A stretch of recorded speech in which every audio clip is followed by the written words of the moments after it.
ओम शांति। आज हम योग तपस्या पर एक विशेष अनुभव सुनेंगे। बात 2015 की है।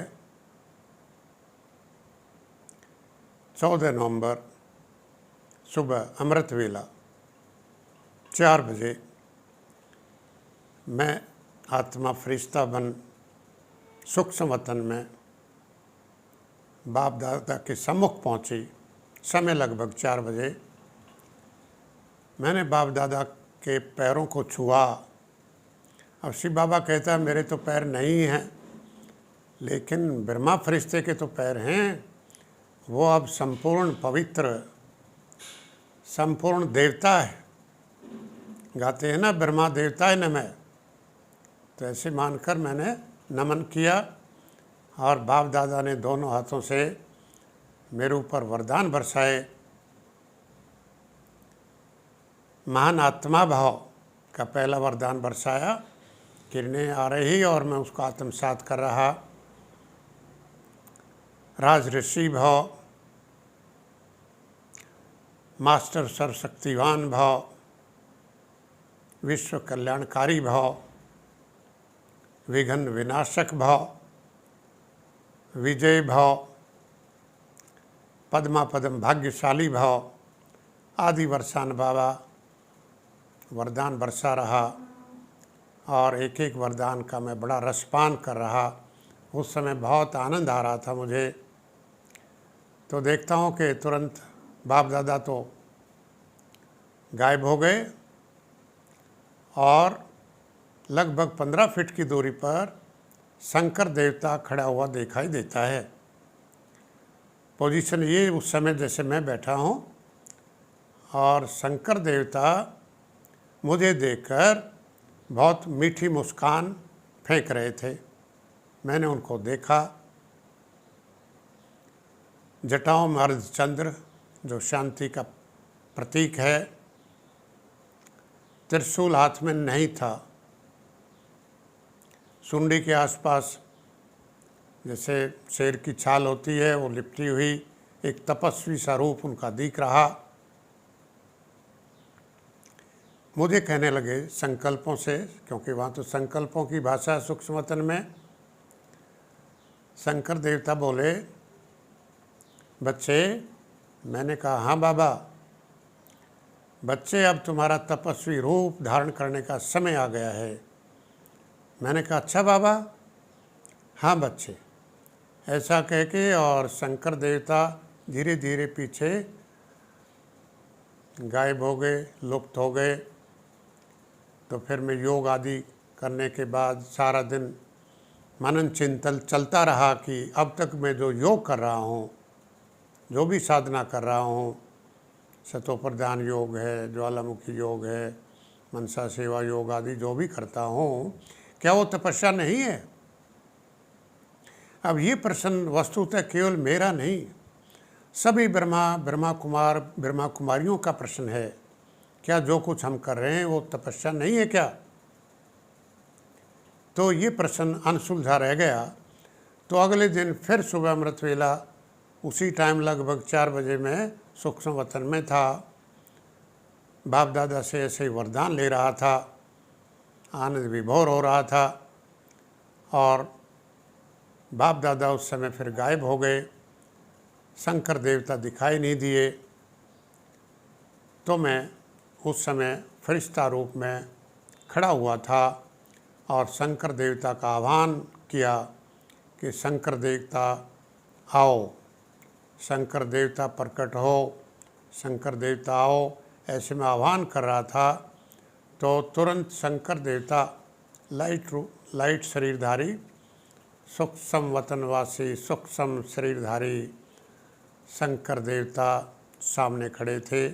उस समय नज़दीक थे, लगभग 4-5 फुट की दूरी पर ही वो खड़े थे और पूछने लगे, हाँ बच्चे क्या बात है? मैंने कहा बाबा प्रश्न है, पूछो।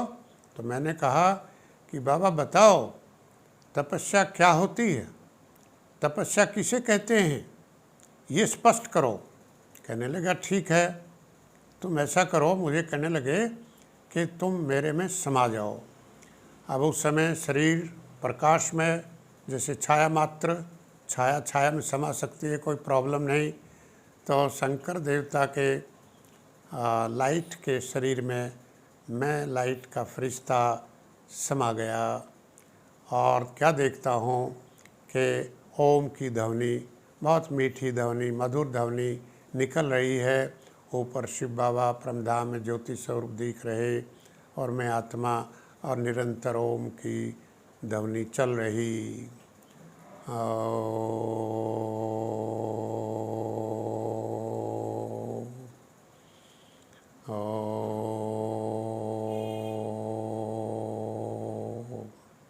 इस तरह ओम की ध्वनि में निरंतरता थी, क्योंकि सांस बीच में लेने की ज़रूरत नहीं, सूक्ष्म वतन में सांस लेने की आवश्यकता नहीं होती हमें। तो वहाँ निरंतर ऐसी ध्वनि चल रही, ऊपर से सूक्ष्म किरणें बरस रही और धीरे धीरे वो गहरी होती गई, रूहानी नशा चढ़ता गया। तो कुछ देर बाद, लगभग आधा मिनट बाद ही शंकर देवता गायब हो गए और मैं अकेला देख रहा अपने को, और मेरी भी सिर पर अर्धचंद्र मुझे दिखाई दिया और ओम की ध्वनि चल रही है शिव बाबा परमधाम में, और उसकी सूक्ष्म किरणें मुझ पर बरस रही। ओहो, मीठी ध्वनि चल रही, बहुत नशा, बहुत आनंद अनुभव हुआ। तो फिर योग आदि करके बाद में फिर प्रश्न चला कि भाई बाबा ने जब यज्ञ शुरू किया, राजस्व, अश्वमेध, अविनाशी रुद्र ज्ञान यज्ञ शुरू किया कराची, हैदराबाद, सिंध, हैदराबाद, पाकिस्तान में, तो शुरू में ओम मंडली का गठन किया था और वो सभी भाई बहन, ब्रह्मा कुमार, ब्रह्मा कुमारी, इस बाबा भी, ब्रह्मा बाबा ओम की ध्वनि निकालते थे मिल करके, बहुत मीठी ध्वनि मिल करके निकालते थे, और वो उससे वातावरण बड़ा रूहानियत हो जाता था। चारों तरफ वो ध्वनि, उसके वाइब्रेशंस फैलते थे, जिससे अनेक आत्माएं खिंचकर यज्ञ में शामिल होती गई, समर्पित होती गई बहनें। इस प्रकार से यज्ञ चला। बाबा ने फिर ये भी बताया था कि जो आदि में है वही अंत में होगा। तो अब अंत का समय आया हुआ है, आदि में ओम मंडली बनी, ओम की ध्वनि का जाप हुआ, तो इस समय भी तपस्या का रूप ओम की ध्वनि से किया जा सकता है। तो इस प्रकार से हम डेली सुबह शाम कम से कम 21 बार, सभी सुबह भी शाम को भी ओम की ध्वनि का बहुत शांति में, बहुत धीरे धीरे आनंद लेते हुए, एकाग्रता के साथ आत्मा में टिक कर परमात्मा ज्योति बिंदु में हमारी बुद्धि निरंतर टिकी रहे और कहीं बुद्धि जाए नहीं ओम ओम की, बल्कि ओम की ध्वनि क्लासेस में भी होनी चाहिए। जैसे अब हमारे यहाँ क्लास चलती है, तो आज मेरा संकल्प है, आज से ही हम ओम की ध्वनि क्लास ख़त्म होने के बाद ओम की ध्वनि से योग तपस्या करेंगे। तो इस प्रकार हम बाबा का, शिव बाबा का लाख लाख शुक्रिया करते हैं कि उन्होंने शंकर देवता का साक्षात्कार कराया और प्रेरणा दिलवाई, क्योंकि करण करावनहार तो शिव बाबा ही है, साक्षात्कार की चाबी भी उन्हीं के पास है। तो इसके लिए हम शिव बाबा का लाख लाख शुक्रिया करते हैं और इस दृष्टांत से प्रेरणा लेकर तपस्या करेंगे। इसी उमंग उत्साह के साथ सबको ओम शांति, धन्यवाद।